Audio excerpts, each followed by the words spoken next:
بارك عليه وعلى آله صلوا عليه. من آنا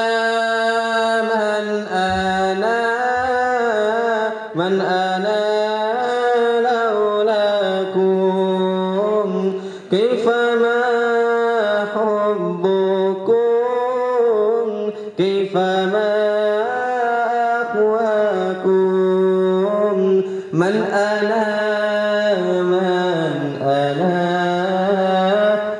أنا لولاكم كيف ما حبكم كيف ما أقواكم.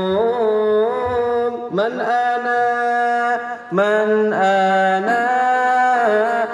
أنا لولاكم كيف ما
Allahumma salli wa sallim wa barik alaihi wa ala alihi sallu alaihi wa habibi rabbil alamin wa ala ashabil akramin wa ahli baitihi tahirin wa azwajih tahirat ummahatil mu'minin wa tabi'ina lahum bi ihsanin ila yaumiddin amma ba'd. Rabbi yassir wa la tu'assir, Rabbi tamim bil khair. Rabbana shrah lana sudurana wa yassir lana umurana wa umural muslimin wahlul 'uqdatam min lisanina yafqahu qawlana.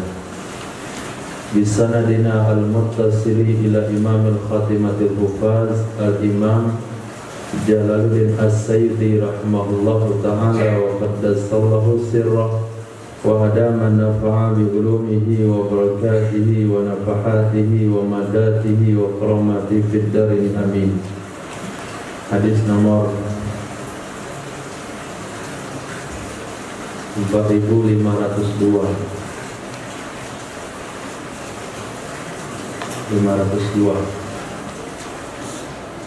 Nomor hadis 4502.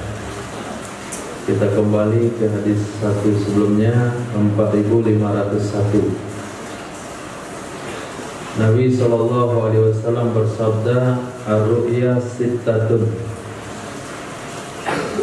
Mimpi itu ada 6 cara, ada 6 macam. Ar-ru'ya sittatun, mimpi itu 6 macam. Ada namanya ru'ya, ada namanya ihtilam. Kalau ihtilam itu enggak ada tafsirnya, enggak ada takwilnya. Itu mainan tidur. Antum tidur ngigau siang hari ngigau, itu namanya ihtilam. Tapi kalau mimpi itu ada takwilnya. Maka di sini Nabi sampaikan ada 6 macam mimpi. Pertama, mar'ah, ketemu wanita. Dia jalan-jalan dan dalam mimpi itu jumpa wanita. Itu menunjukkan khair, kebaikan. Antum pergi satu kampung wanita, semua isinya itu mimpinya, berarti antum akan mendapatkan kebaikan.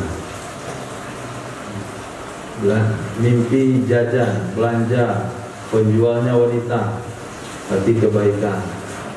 Nampak wanita berkuda, atau nampak, pokoknya mimpinya ketemu wanita, itu kebaikan.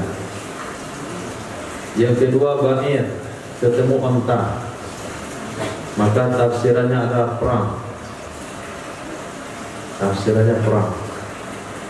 Semalaman seluruh santri mimpi jumpa onta, maka besok pagi enggak boleh sabar lagi, latihan memanah semua. Tak ada lagi sabar. Latihan memanah, latihan pedang. Kenapa? Karena akan terjadi perang. Sudah ada mimpi ketemu onta? Belum?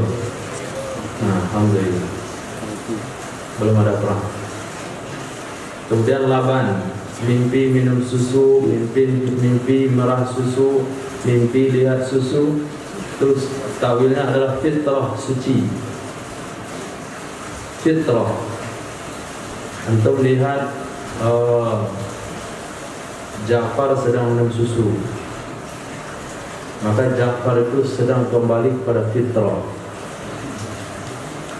Kita temu sama kawan dia minum susu, berarti imannya sedang baik, dia sedang kembali kepada fitrah. Ketemu khudrah hijau, penafsirannya adalah surga. Kita jumpa sama kawan sudah meninggal berpakaian hijau, berarti dia di surga. Sedang berada di tempat yang hijau, berarti dia berada dalam surga.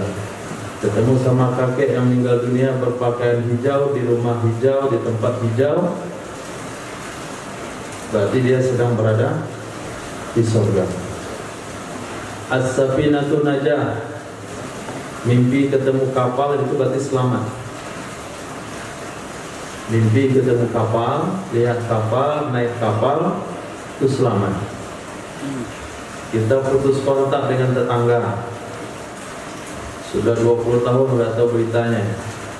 Lalu kita mimpi dia sedang naik perahu, berarti dia masih hidup. Atau ketemu sama orang yang sudah meninggal dunia dalam mimpi, dia sedang berada di atas perahu, di atas kapal, berarti dia sedang selamat. Kemudian at-tamru rizqun, ketemu dengan kurma, mimpi kurma, maka tahulah rezeki. Kita lihat kawan kita sedang metik kurma, nah boleh ditelepon dia, sedang banyak uang nih. Atau antum mimpi ngumpulin kurma, nah siap-siap untuk mengeluarkan zakat. Karena kalau mimpi dengan kurma, maka maknanya dia akan dapat rezeki. Hadis berikutnya sahih, Nabi SAW bersabda, ar-riba sab'una baba. Riba itu ada 70 pintu. Sab'una baba, 70 pintu.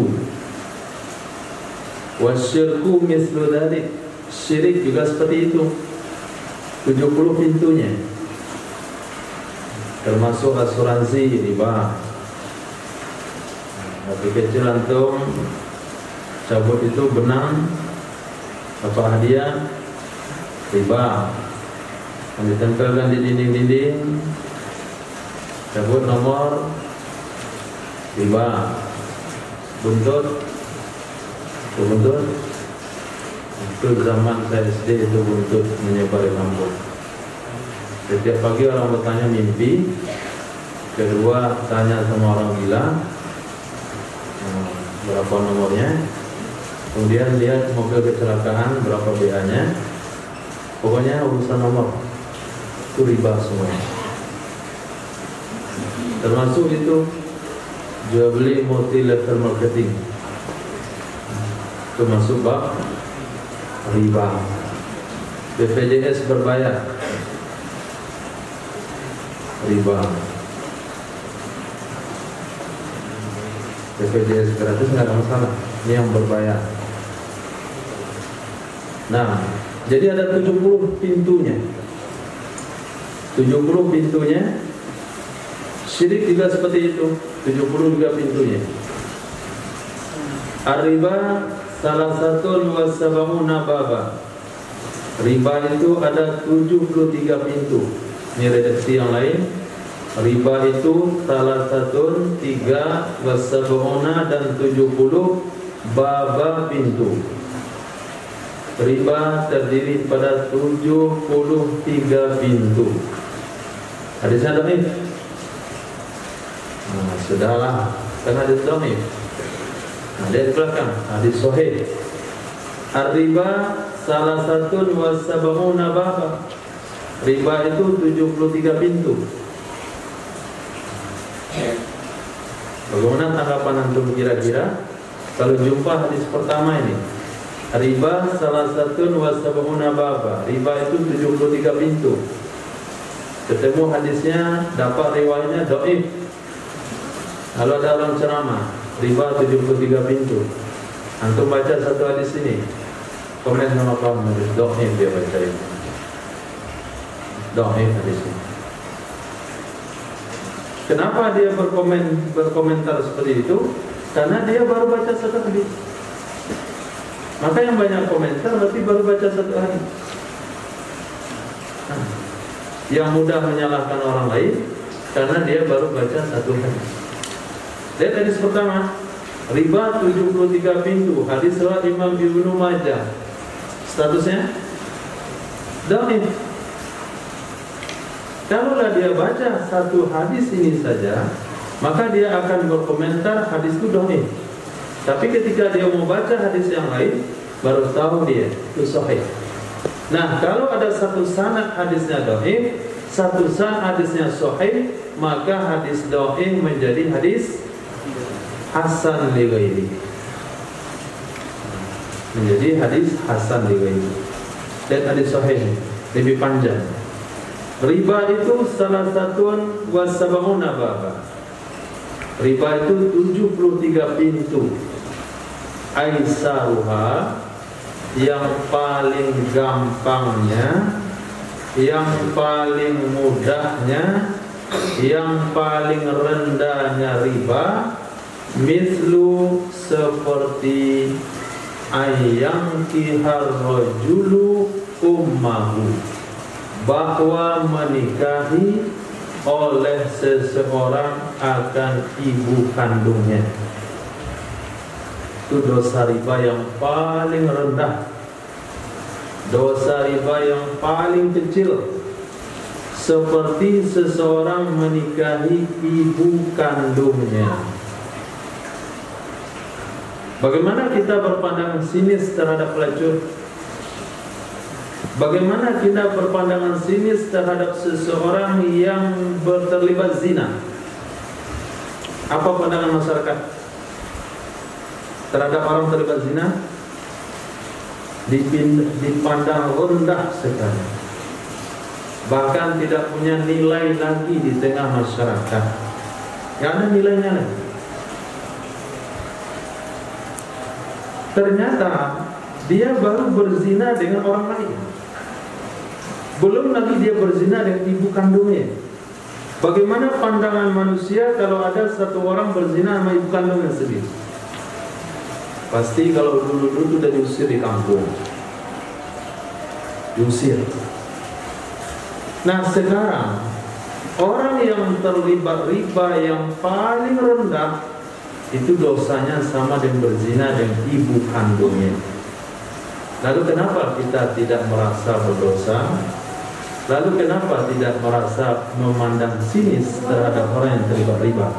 Seharusnya kita mesti memandang rendah orang yang terlibat bab riba terkecil, lebih rendah daripada memandang seseorang yang terlibat perzinahan dengan ibu kandungnya.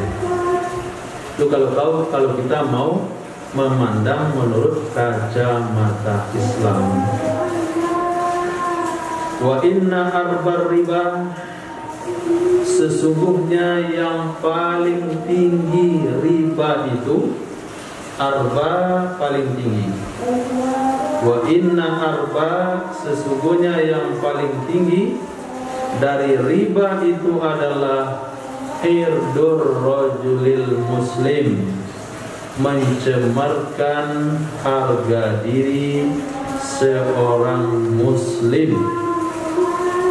Irdu, mencemarkan, ar-rajuli, harga diri seorang muslim, memfitnah orang muslim, mencaci maki orang muslim, menghilangkan harga dirinya, merendahkannya, meremehkannya, menghinakannya di hadapan orang ramai.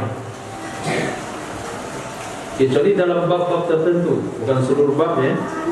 Ada bab-bab tertentu yang harga diri seorang muslim boleh dihinakan. Tapi secara umum merendahkan harga diri seorang muslim, menghinakan harga diri seorang muslim, itu dosa riba yang paling besar. Azan.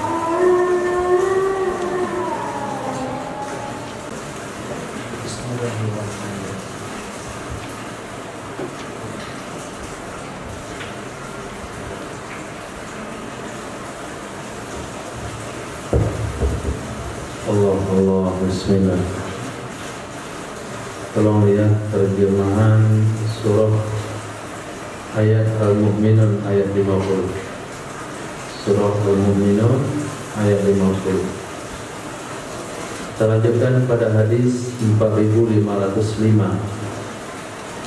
Nabi sallallahu alaihi wasallam bersabda, hadis sahih riwayat Imam Hakim, ar-riba wa in kathura, riba itu walaupun dia banyak, ar-riba, riba itu, wa in kathura, walaupun banyak, walaupun berkembang, fa inna akibatahu, maka sesungguhnya akibatnya riba, akhirnya riba, penghujungnya riba, tasiru ila kullin, akan jadi ke sedikit.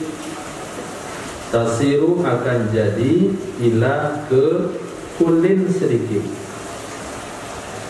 Ini hadis membantu pemahaman kita tentang ayat Al-Quran yang berbunyi yamhaqullahu riba wa yurbis sadaqah. Allah hancurkan riba, Allah kembang biakkan sedekah. Maka umat bertanya, betul Allah hancurkan riba? Kenapa saya lihat orang-orang terlibat riba berkembang usahanya, bertambah tokonya, maju ekonominya? Itu awalnya hutang riba dulu. Hutang riba. Dijawab oleh hadis Nabi, riba walaupun awalnya banyak, walaupun awalnya berkembang, akhir-akhirnya nanti akan berakhir kepada bangkrut. Akhirnya akan berakhir bangkrut. Sedekah, kalau kita pahami secara mukhalafah, walaupun awal-awalnya bangkrut, awal-awalnya mengurangi harta, satu saat sedekah itu akan berkembang. Karena sedekah itu ibaratkan seperti tanaman. Alladzi yunfiqu malahu kamathali habbatin ambata sab'a sanabil fi kulli sumbulatin mi'atu habbah. Kira-kira kalau orang bercocok tanam bisa lihat hasilnya langsung? Gak bisa, nunggu dulu. Dan Allah mengumpamakan sedekah itu dengan palawija, bukan dengan tanaman keras. Bukan dengan tanaman keras. Kalaulah dengan tanaman keras, sungguh lama lagi menunggunya. Kelapa misalnya, orang yang bersedekah seperti menanam kelapa, itu lama kali kita melihat hasil dari sedekah itu. 7 tahun, 8 tahun baru ada buahnya. Tapi Allah tidak umpamakan dengan pohon, dengan tanaman keras. Allah umpamakan dengan palawija. Palawija itu ya 4 bulan, 5 bulan, 6 bulan. Bukanlah bersedekah buah hasilnya 6 bulan, tidak. Karena dalam bercocok tanam itu ada lahan yang baik, perlu lahan yang baik. Artinya bukan setiap orang yang menanam akan mendapatkan hasil. Orang yang mendapatkan hasil dari tanaman kalau dia bercocok ditanam di tempat yang baik. Di mana lahan sedekah? Di mana lahan sedekah? Di hati. Maka kadang-kadang kalau kita sedekah nggak nampak hasilnya, itu karena hatinya belum baik. Karena tanahnya belum subur. Nah, maka sedekah lagi, sedekah lagi, sedekah lagi. Jadi kebiasaan. Setelah menjadi kebiasaan, maka hati itu menjadi nyaman. Nah, setelah hatinya nyaman, baru dipupuk dengan amal-amal yang lain, baru menghasilkan buah 1:700.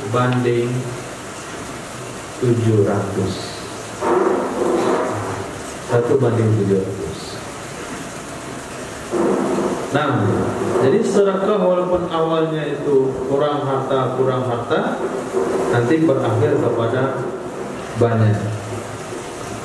Hadis berikutnya Nabi SAW bersabda, riba itu isnani 2 wasab'una 72. Hadis di atas 73. Hadis sebelumnya 70. Hadis yang ini 72. Ada 70, 73, 72. Maka ulama hadis mengatakan nomor angka-angka yang dalam hadis ghairu mafhum, tidak diambil patokan pemahaman, tidak diambil sebuah patokan dalam hadis tertentu. Di sini dikatakan riba itu 72 baban pintu. Adnaha, yang paling rendahnya adalah mislu, seperti itsyani rajuli, menggauli oleh seseorang ummahu, akan ibu kandungnya. Yang paling rendah dosa riba, seperti menggauli ibu kandungnya. Wa arbar riba, yang paling besar dari dosa riba adalah, yang paling besar daripada dosa riba adalah istitalatul rajul, terlibatnya seseorang. Istitolah itu artinya berbicara panjang lebar, atau bahasa yang lain adalah menghinakan. Istitolah, menghinakan oleh seseorang fi irdi akhi, pada harga diri saudaranya, pada harga diri saudaranya. Dia caci maki saudaranya, diusir orang lain karena penampilannya, direndahkan orang lain karena penampilannya, berpandangan rendah kepada orang lain karena penampilannya, karena kemiskinannya, karena kekampungannya. Satu lihat orang kampung masuk, makan pakai tangan. Orang kampung makan pakai tangan, nggak kenyang dia tuh, dia jilat jari. Itu namanya istitolah, menghina. Itu orang-orang kepalanya nggak masuk oksigen, diikat, diperban. Itu orang-orang yang hidup zaman batu. Orang udah pakai persoalan, dia masih pakai kayu. Itu di samping dia merendahkan saudara muslimnya, di satu sisi dia sudah menghina sunnah Nabi. Ini nggak ada hubungan dengan sunnah. Misalnya yang dihina itu nggak ada hubungan dengan sunnah sama sekali. Cuman melihat orang terlalu polos, nah dia tertawakan.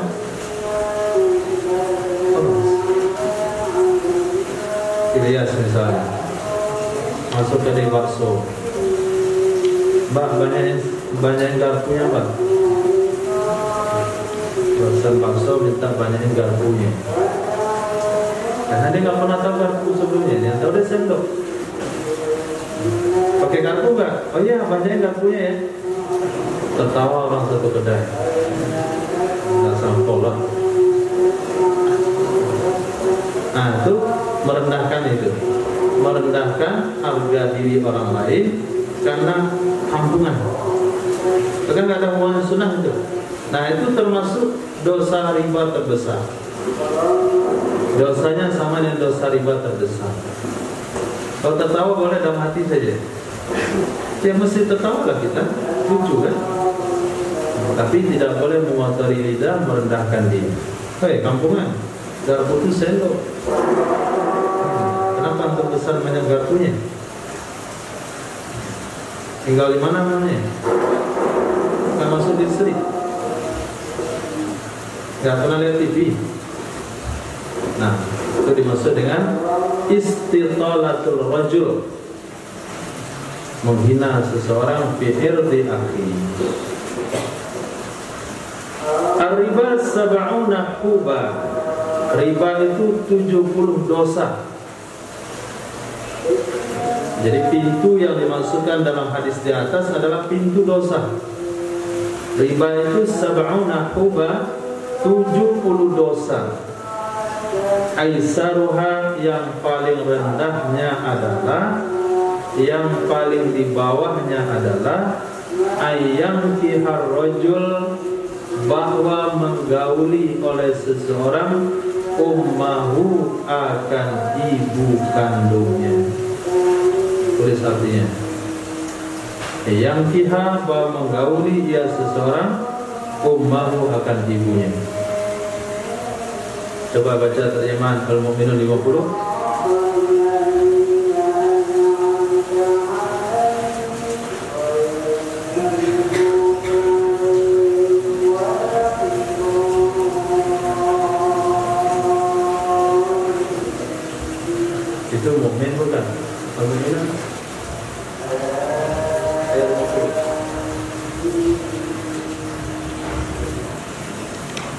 Al-Mu'minun ayat 50.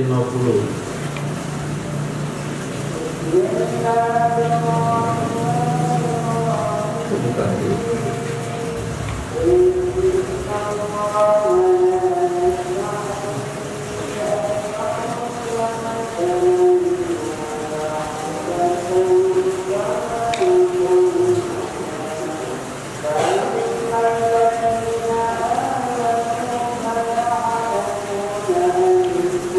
Dataran tinggi. Ar-Rabwah, Ar-Ramlah. Dataran tinggi itu adalah Ramlah. Dataran tinggi itu adalah Ramlah. Jadi hadis ini menafsirkan ayat Al-Quran surah Al-Mu'minun ayat 50.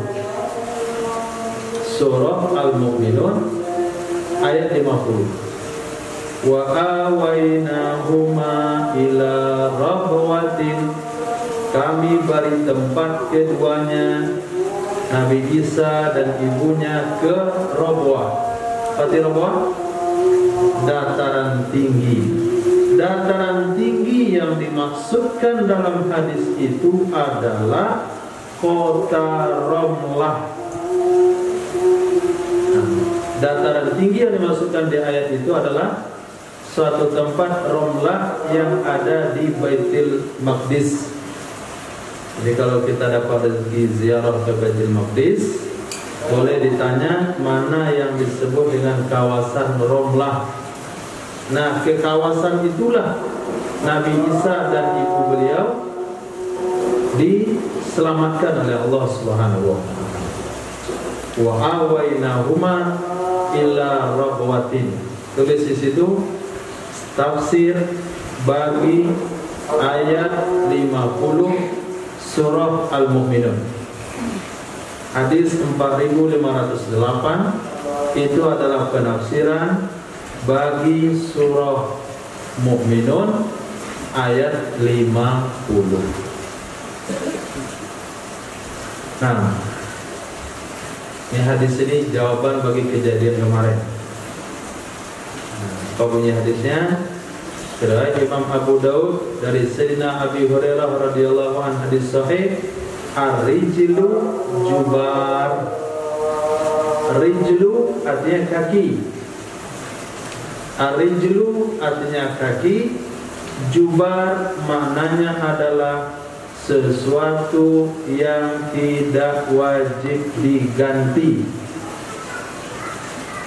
Jubar sesuatu yang tidak wajib diganti. Kaki adalah sesuatu yang tidak wajib diganti. Maksudnya apa? Sesuatu yang rusak karena kaki hewan itu nggak wajib diganti. Tanduk kuda. Nah, kaki kuda menginjak anak ayam, mati. Datang pemiliknya minta ganti, tidak wajib diganti. Juga kemarin gilas ayam, roda mobil, gilas ayam, nggak wajib diganti. Itu adalah perkara yang lepas daripada kuasa manusia. Sesuatu yang sudah ditakdirkan secara paksa harus terjadi. Itu mana jubah, muhdats, tidak wajib diganti.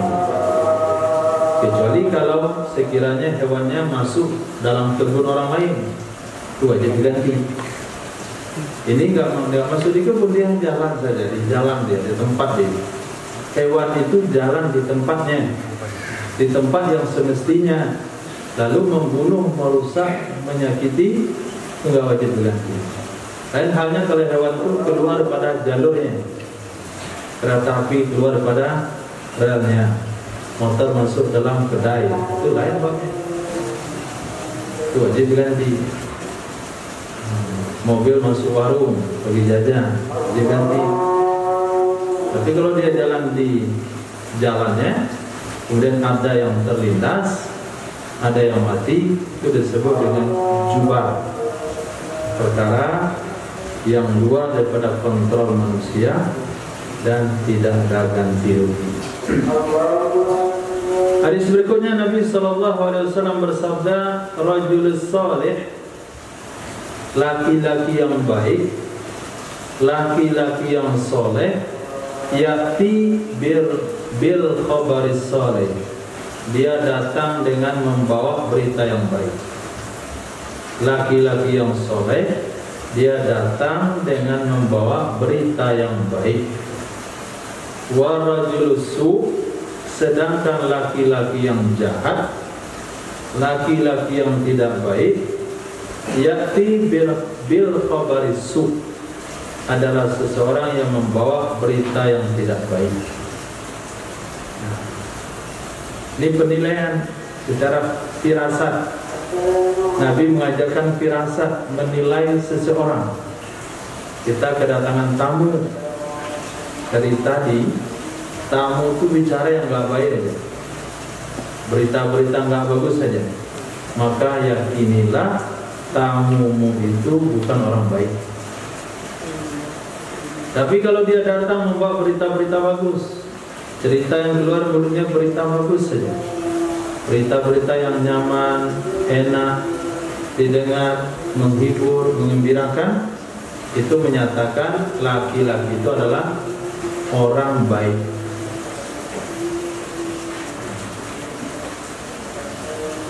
Bukan berarti ada informasi nggak baik nggak disampaikan. Nah, ini tim keamanan nih, kita nyampaikan yang baik-baik aja lah.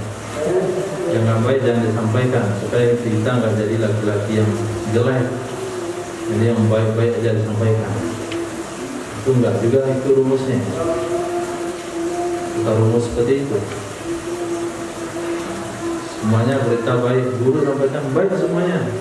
Semua sahabat, semua seperti semua manzil lengkap, lancar, taat, patuh, tepat waktu.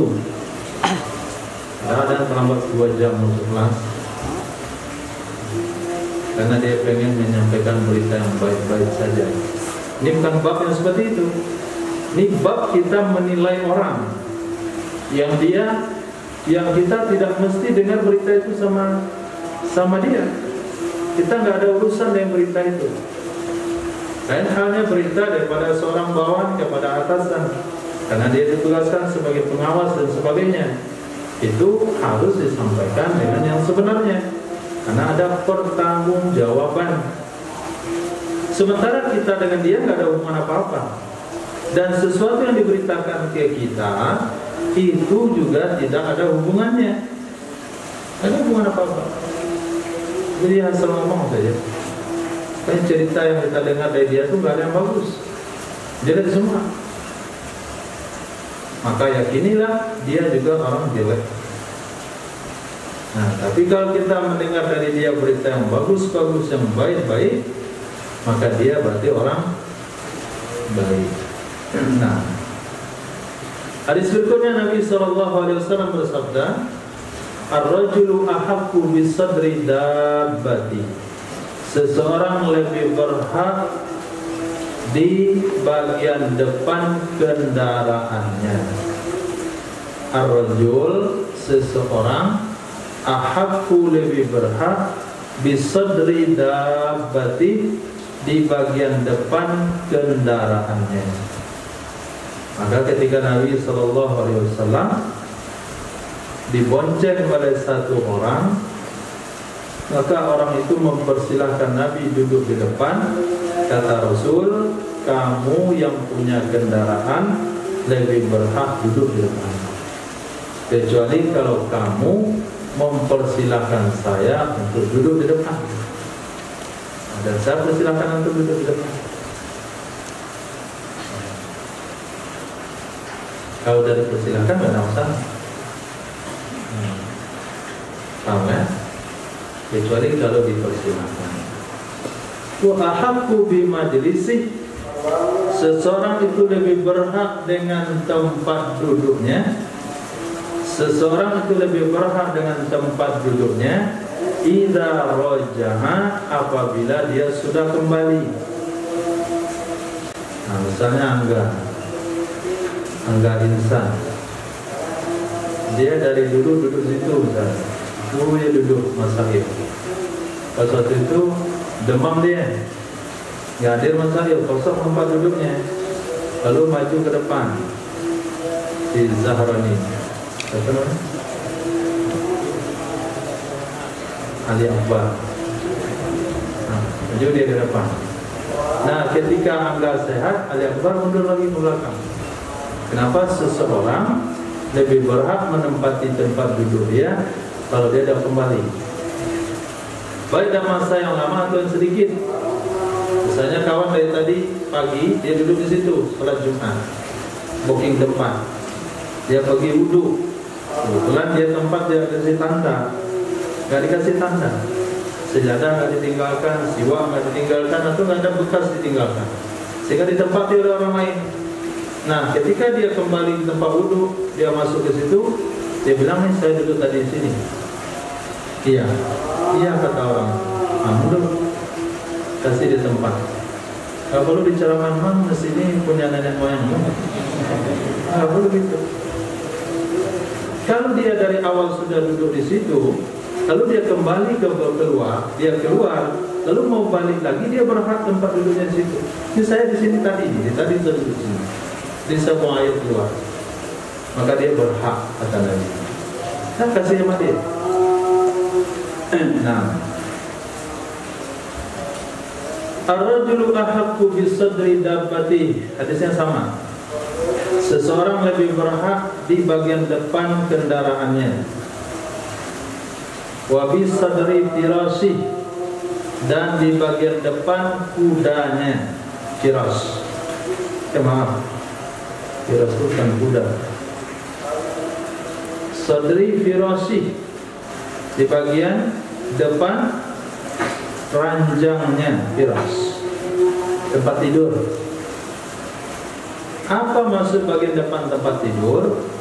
Mungkin di kamar itu ada kasur yang lumayan empuk, ada yang sangat empuk, ada yang gambut. Nah, kita sebagai tamu datang ke rumah teman, pilih ranjang yang kasurnya bagus, saya tidur situ.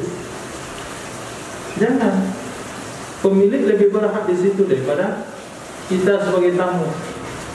Lalu kita tidur situ. Kenapa kamu tidur pilih yang bagus? Muliakan tamu. Maka yu'minu billahi wal yawmil akhir falyukrim dhaifah. Kamu beriman enggak ada Allah dan hari akhirat? Kalau beriman, muliakan tamu. Kasih yang terbaik untuk tamu. Saya cuma semalam tidur di sini. Nah, tuan rumah bilang, ar-rajulu ahaqqu bi sadri firasih.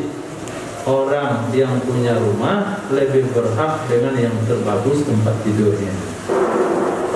Maka kalau bertamu ke ruang tamu seseorang, kita mesti perhatikan kursi mana yang paling bagus, jangan duduk di situ. Kenapa? Ar-rajulu ahaqqu bi sadri firasih. Seseorang itu lebih berhak dengan yang terbagus daripada tempat duduknya. Ini landasan hukum secara secara umum. Apa saja yang terbaik dalam suatu rumah, dalam satu ruangan, maka pemilik lebih berhak. Nah, ada hidangan, teh, dan cangkirnya, ada macam-macam warnanya. Ada yang bagus, kasih sama tuan rumah. Yang tuan rumah kasih gelas plastik. Tuan rumah tawaduk aja dah, pakai gelas ni. Kasih yang bagus untuk tuan rumah. Kursi yang paling bagus untuk tuan rumah. Ranjang ke tuan rumah. Kecuali kalau dia mempersilahkan kita duduk di situ. Wa ayya umma fi rahli, seseorang lebih berhak menjadi imam pada rumahnya. Rahli, rumahnya. Seseorang lebih berhak menjadi imam pada rumahnya. Jadi kalau datang ke tempat kawan di masjid dia berhak jadi imam. Dan kita tamu tampil jadi imam, kecuali kalau keluar rumah memaksa.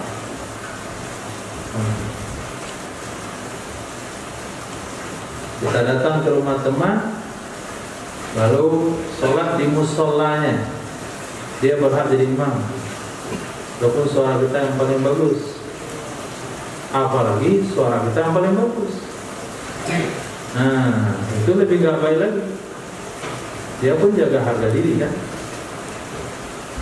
Ternyata kita disuruh, antum gak disuruh tampil, kita tampil, kita pulang, kita orang kampung, bagus kawan kamu itu lagi.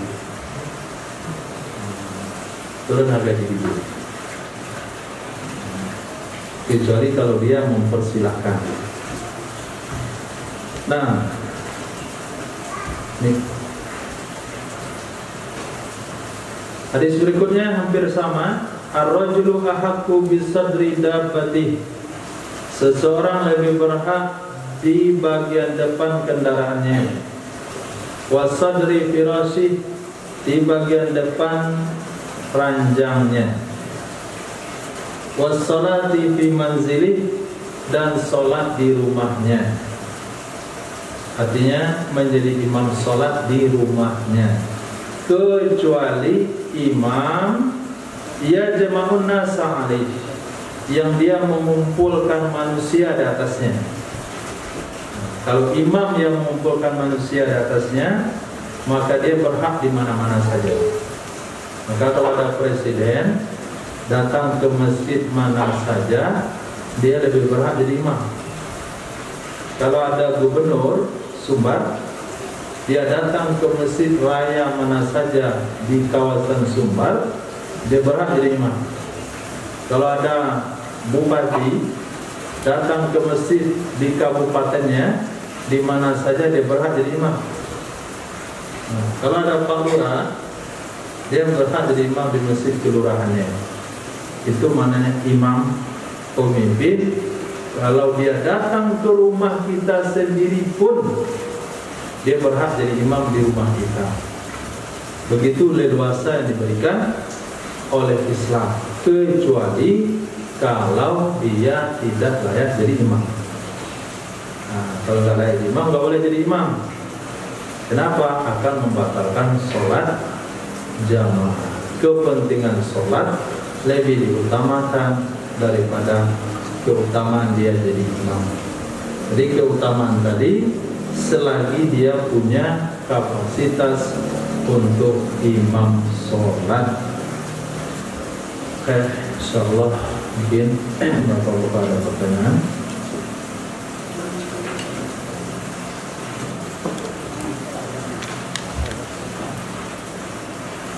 Insyaallah untuk minggu depan masail dipindahkan ke Selasa malam. Hanya untuk minggu depan pindahkan ke Selasa malam, langsung di hizib wikoyah, artinya rangkaian doa ayat yang dikumpulkan daripada Quran dan hadis, dibaca sekian kali setiap kalimatnya, menjadi perlindungan diri terutama daripada fitnah kezaman. Insyaallah, silakan. Assalamualaikum warahmatullahi wabarakatuh. Waalaikumsalam warahmatullahi wabarakatuh. Yang saya ingin tanyakan Ustaz, apa tafsir Quran surat Hatim ayat 4 yang artinya sesungguhnya kami telah menciptakan manusia dalam bentuk yang sebaik-baiknya. Selanjutnya pertanyaannya, kenapa sholat subuh nanti bisa dizaharkan dan zuhur asar disirkan? Dan selanjutnya, kenapa sholat subuh 2 rakaat, zuhur 4 rakaat, asar 4 rakaat, maghrib 3 rakaat, isya 4 rakaat, dan kenapa waktunya dibeda-bedakan? Terima kasih Ustaz. Assalamualaikum warahmatullahi wabarakatuh. Waalaikumsalam warahmatullahi wabarakatuh. Walaqad khalaqnal insana fi ahsani taqwim. Demi sungguh kami jadikan manusia itu dalam sebaik-baik bentuk. Maksudnya adalah ada 13.000 jenis makhluk Allah yang Allah ciptakan. Itu kalau dibandingkan dengan manusia, maka manusialah penciptaannya yang terbaik. Manusia yang penciptanya terbaik. Manusia dengan ular lebih ganteng manusia. Ambil ular yang terganteng, ambil manusia yang paling jelek, maka manusia tetap lebih baik. Manusia dengan kucing, kucing menang kontes internasional paling cantik. Kemudian gabungkan dengan manusia yang paling jelek, mana lebih bagus ciptaannya? Pasti manusia.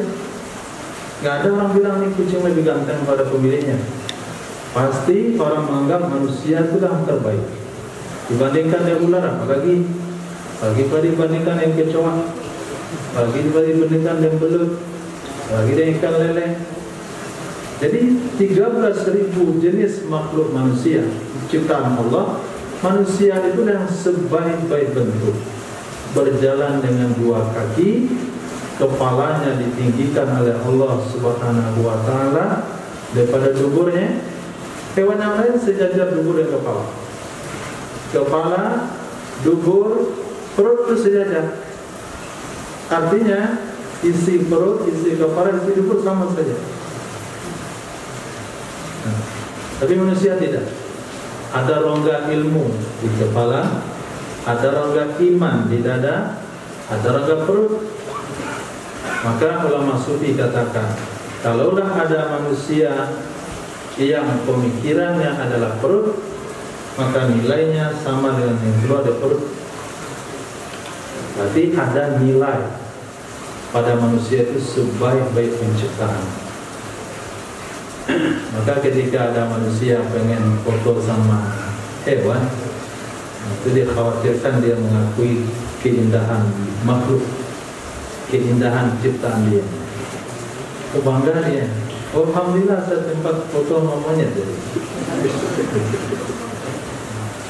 Justru monyet bangga berfoto dengan dia, bukan dia bangga berfoto monyet. Karena manusia itu adalah makhluk yang paling bagus ciptaannya. Walaupun nilai dan martabatnya di mata Allah berbeda-beda.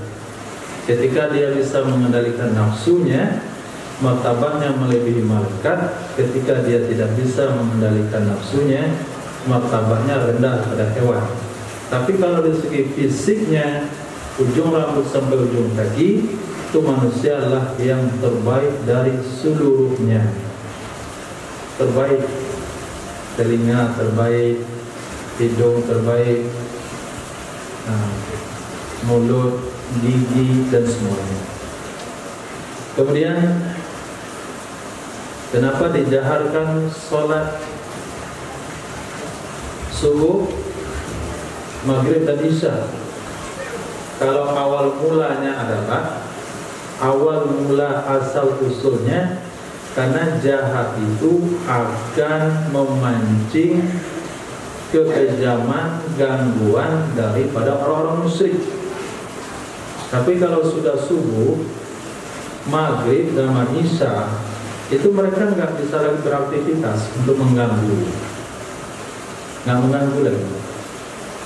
Jangankan orang musyrik, orang munafik saja nggak bisa sholat subuh, nggak bisa sholat subuh, nggak bisa sholat isya. Subuh dan isya nggak bisa lagi. Artinya nggak mungkin mereka hadir dalam sholat, apalagi orang musyrik.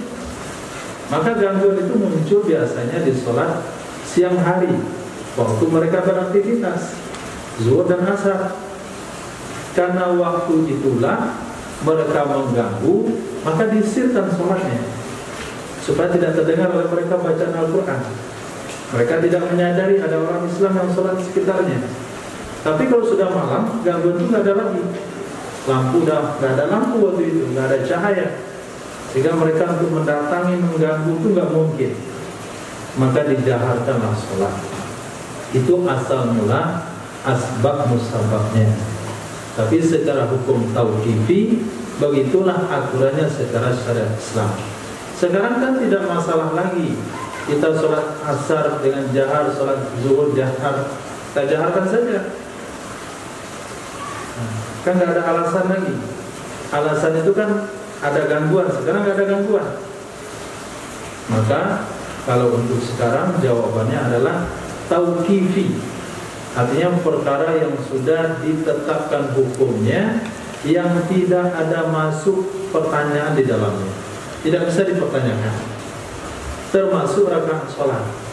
Kenapa subuh 2, zuhur 4, asar 4, maghrib 3, isya 4? Itu perkara tauqifi. Asal usulnya perkara tauqifi. Perkara tauqifi itu perkara yang tidak dimasuki oleh pertanyaan. Kira-kira apa jawabannya kalau ada pertanyaan, kenapa gula itu manis, Pak? Kenapa air itu cair ya? Kenapa batu itu keras ya? Itu perkara tauqifi. Dan begitu udah adanya, nggak boleh lagi dipertanyakan. Tapi kalau kita lihat dalam beberapa hadis, Nabi SAW katakan asal mula sholat itu dulu 2 rakaat. Zuhur, asar, isya, maghrib, subuh, asal mulanya 2. Maka ketika safar ditetapkan semuanya 2. Subuh 2, zuhur 2, asar 2, maghrib 3, isya 2. Ditetapkan ke safar 2 semuanya, maka jadi 2-2 dia. Lalu dibiarkan sholat maghrib 3. Kenapa maghrib 3? Karena maghrib itu adalah witirnya siang. Nah itu alasannya. Maghrib itu adalah witirnya siang. Sholat witirnya malam kan 3. Sebab witir kan di akhir malam. Maghrib itu witirnya siang, dan maghrib adalah sholat di penghujung siang. Itu kalau kita mau lihat dasar hukumnya. Kemudian dibiarkan subuh 2, kenapa? Supaya orang sadar itulah asal usul sholat. Lalu ditambah sholat yang lain jadi 4, bagi mukim. Kita yang tinggal di kampung, zuhur 4, asar 4, isya 4. Sengaja ditambah bagi orang mukim. Tapi bagi orang musafir tidak, kembalikan 2. Jadi rata-rata itu sholat itu 2. Subuh 2, zuhur 2, asar 2, isya 2. Maghrib kenapa 3? Karena dia witir siang, sholat di penghujung siang. Subuh kenapa 2? Dikekalkan mengenal asal usulnya. Zuhur, isya dan asar kenapa 4? Itu 4 bagi orang mukim, bagi orang tinggal di kampung. Bagi orang melakukan perjalanan jauh, itu semuanya 2-2. Allah. Dan kita silakan Mbak, mungkin ada pertanyaan.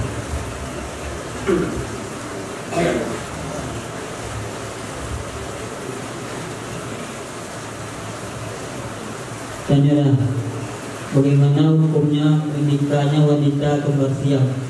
Apakah mereka tidak wajib menikah atau bagaimana? Terus kalau auratnya wanita dan laki-laki kembar siam, kalau pergi ke WC apakah yang satu wanita itu kencing, yang saudara kembarnya itu wajib menutup matanya atau bagaimana?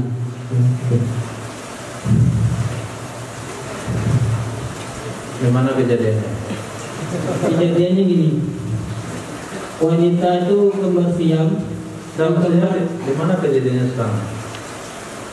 Ini cuma pertanyaan fikih. Kalau ditanyakan kepada ulama-ulama dulu, sudah terjadi belum? Belum. Kalau belum ada jawaban. Ya sudah, baru ada jawaban. Kan kebanyakan ada orang yang kembar siam itu. Ada banyak orang yang kembar siam itu. Katanya. apakah boleh mereka itu menikah atau enggak? Kalau dipisah nanti mati salah satunya nih. Pertama, kita mesti berpegang dengan pendapat dari dokter yang adil 2 orang. Kalau 2 orang dokter yang adil, laki-laki, dokternya 2 orang adil, laki-laki keduanya, mereka keduanya menyatakan kalau dipisah akan mati salah satunya, maka memisahnya hukumnya haram. Yang kedua, kalau kedua-duanya wanita atau kedua-duanya laki-laki, maka kalau dia menikah, maka akan terjadi hal yang tidak dibolehkan oleh syariat. Perkara menikah itu tidak ada ulama yang mengatakan hukumnya wajib. Hukum asal menikah adalah mubah. Hukum asal menikah adalah mubah. Sementara berhubungan seseorang dengan pasangannya di samping orang lain, ini sepakat hukumnya haram. Sepakat hukumnya haram. Maka suatu perkara yang membawa kepada haram, maka dia akan jadi haram. Suatu perkara yang menghantarkan kepada perkara yang haram, dia jadi haram. Apa kaidah usulnya? Apa kaidah usulnya?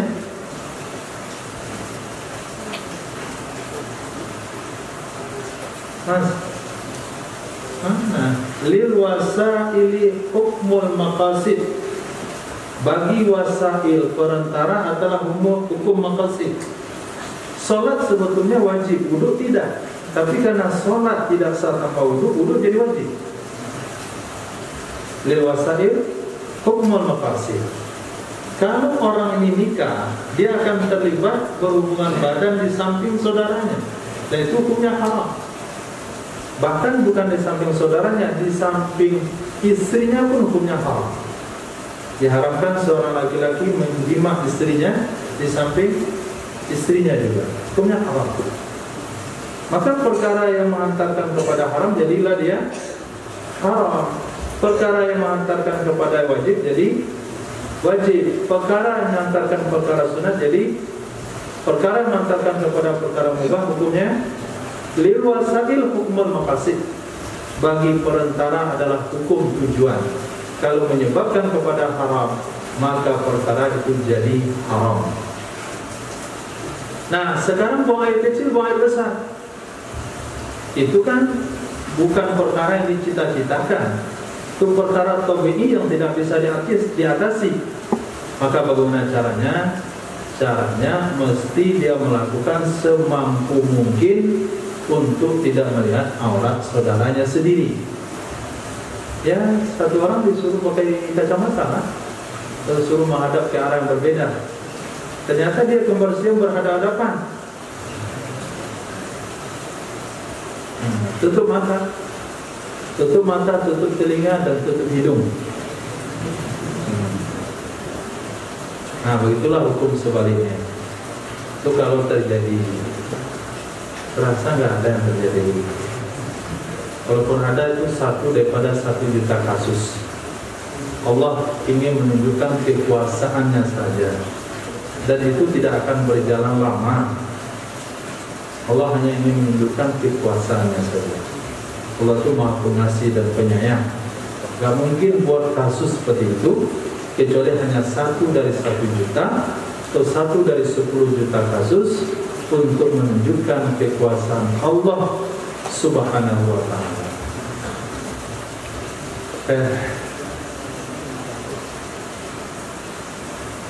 Cukup. Masih ada?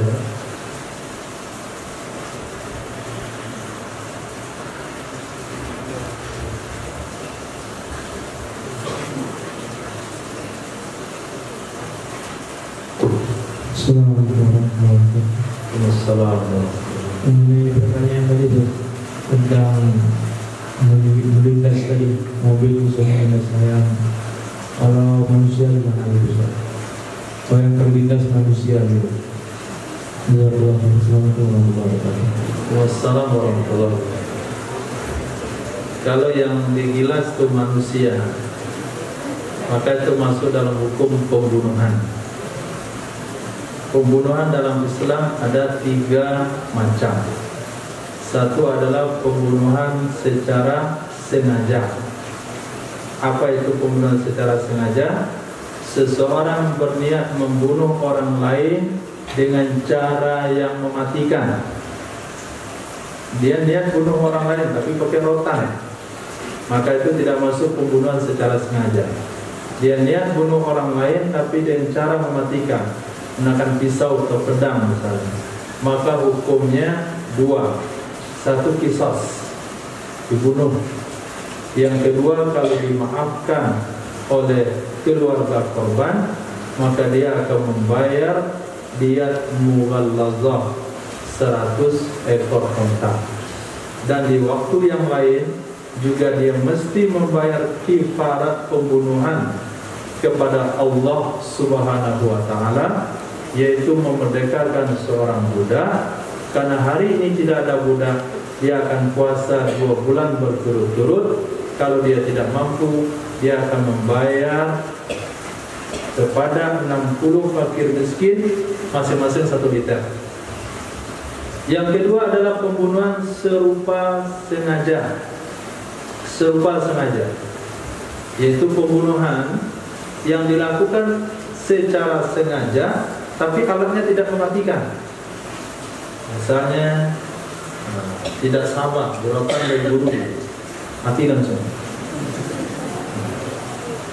Itu pembunuhan serupa sengaja. Serupa sengaja. Kita tampar teman, ditampar kan nggak mati biasanya. Ini tamparan Nabi Musa, langsung mati. Itu serupa sengaja. Nggak boleh dikisos itu, nggak boleh dihukum mati. Dia hanya bayar diyat saja, diyat mughallazah juga. 100 ekor unta terdiri daripada 30 unta berusia 3 tahun, 30 unta berusia 4 tahun, dan 40 unta bunting. Itu diyat mughallazah. Dan bayar kafarat kepada Allah. Yang ketiga adalah pembunuhan serupa, pembunuhan tersalah. Pembunuhan tersalah adalah dia melakukan suatu pembunuhan tidak ada niat sama sekali. Tidak ada niat. Dia pergi berburu, dia tembak rusa. Waktu ditembak, dikejar dia. Ternyata orang. Maka terjadilah pembunuhan tersalah. Dia dikendarai mobil, kan tidak ada niat orang nabrak, cuman ketabrak mati. Maka itu terjadi pembunuhan tersalah. Maka tidak ada kisos, dia kena dia yaitu 100 ekor unta, tapi dianya mukhaffafah, ringan. 20 ekor unta berusia 1 tahun, 20 ekor unta berusia 2 tahun, 20 ekor unta berusia 2 tahun betina, 22 tahun jantan, 2 tahun betina, kemudian 20 ekor unta berusia 3 tahun, 20 ekor unta berusia 4 tahun. Gak masuk unta penting. Totalnya 100 juga. Itu dia mukhaffafah, wajib dibayarkan kepada keluarga korban. Yang ketiga, dia kena juga disebut dengan kafarat. Jadi yang menabrak seseorang mati, bawa angkot lalu penumpangnya jatuh mati, kemudian kendarai motor nabrak orang mati, itu dia kena kafarat. Apa kafaratnya? Dokter juga. Dokter salah praktek, pasien mati, dia makitan orang lain mati, melakukan operasi bedah mati, artinya mati langsung, bukan lepas itu sembuh lalu mati, itu enggak. Ini mati langsung. Salah potong dia tali kabelnya. Maka pada saat itu dia kena pembunuhan tersalah, kena diat kepada keluarga. Tapi kalau dokter kan sudah ada kesepakatan sebelumnya, bebas dituntutan, jadi dia nggak bayar karena ada kesepakatan. Kemudian kepada Allah dia tetap bayar, puasa 2 bulan berturut-turut, atau bersedekah 1 orang miskin 1 liter beras sebanyak 60 orang. insyaallah kita bacakan salam isya. Subhanallah wa bihamdihi subhanaka wa bihamdika asyhadu an la ilaha illa anta astaghfiruka wa atubu ilaik. Subhanaka rabbil izzati amma yasifun. Assalamu alaikum warahmatullahi wabarakatuh.